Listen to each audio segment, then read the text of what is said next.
टुनटुनी ससुराल में बहुत से सपने सजाकर आई थी।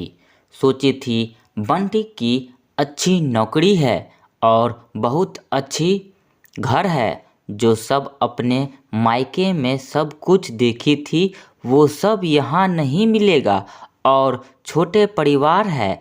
बंटी की दो और बहनें थी और उसकी माँ है। पापा तो थे नहीं। वो सोच रही थी कि ससुराल में मेरा ही राज रहेगा। टुनटुनी कुछ दिन बहुत अच्छे से बिताई, मगर एक दिन पता चला कि बंटी की नौकरी छूट गई। सारे सपने हवा हो गई। टुनटुनी, अब हम क्या करेंगे बंटी? अब घर का कहाँ से खर्चा चलेगा? अभी तो तुम्हारी दो जवान बहन भी है और वो कुंवारी है। अब तो उसकी भी शादी करने पड़ेगी। कैसे होगा सब? क्या करूँ टुनटुनी, कंपनी घाटे में चल रही थी, इसलिए कंपनी बंद हो गई। पर तुम चिंता मत करो, सब ठीक हो जाएगा। धीरे धीरे 2 साल बीत गए, लेकिन बंटी को नौकरी नहीं मिला। जो जमा पूंजी थी उससे ही एक बहन की शादी कर दिया। कुछ दिनों बाद टुनटुनी को एक बेटी हुई।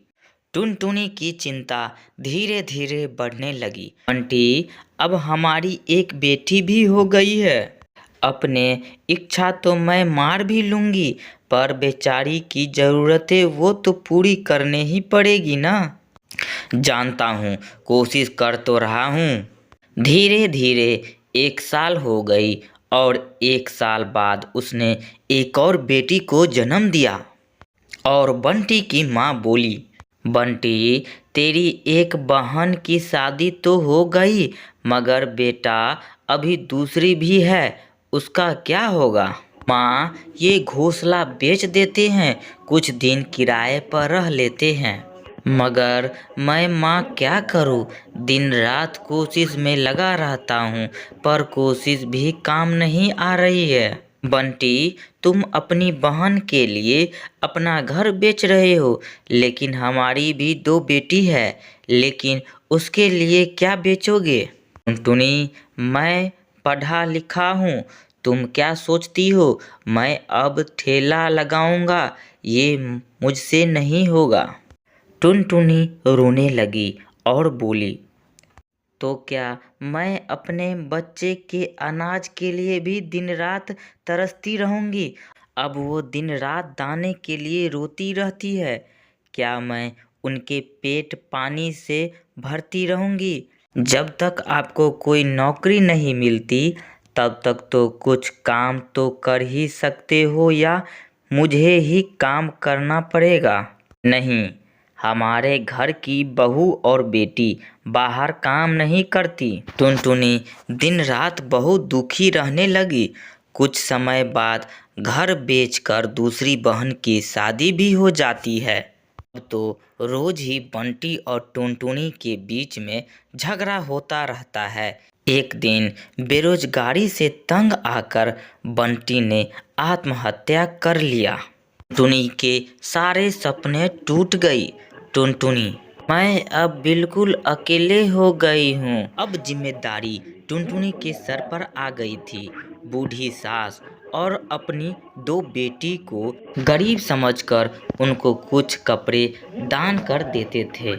टुनटुनी अब अपने सास से बोलती है, माँ, अब तो 2 महीने गुजर गए हैं, घर का पैसा बचा था वो सब सारे खत्म हो गए। अब मुझे ही कोई काम करना पड़ेगा। जिस गरीबी में हम लोगों की जिंदगी कट रही है, मैं नहीं चाहती कि मेरी बच्ची भी गरीबी में दिन गुजारे। मगर तुम अब करोगी क्या? उसके लिए तो पैसे भी होना चाहिए। कोई बात नहीं माँ, कोई तो मदद कर ही देगा। टुनटुनी ने सब के सब रिश्तेदारों से मदद मांगी, मगर किसी ने उसे कोई मदद नहीं किया।